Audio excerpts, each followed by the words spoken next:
கள்ளக்குறிச்சி மாவட்டம் திருக்கோவிலூர் அருகே அத்திப்பாக்கத்தில் கார் சாலையோர பள்ளத்தில் கவிழ்ந்த விபத்தில் ஒரே குடும்பத்தைச் சேர்ந்த 3 பெண்கள் உட்பட 4 பேர் சம்பவ இடத்திலேயே உயிரிழந்தனர். 5 பேர் படுகாயமடைந்தனர். அதிவேகமாக வந்து கொண்டிருந்தபோது காரின் முன்பக்க டயர் வெடித்ததால் விபத்து ஏற்பட்டதாக மணலூர்பேட்டை போலீசார் தெரிவித்துள்ளனர்.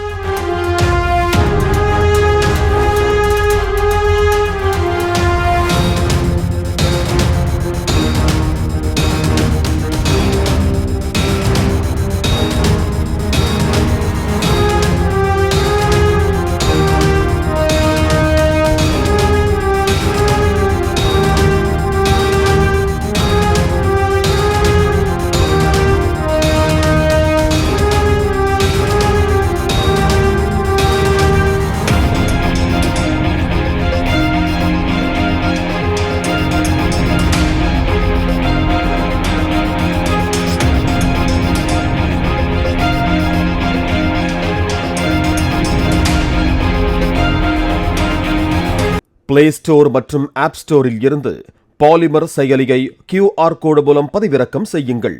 செய்திகளை உடனுக்குடன் பெறுங்கள்.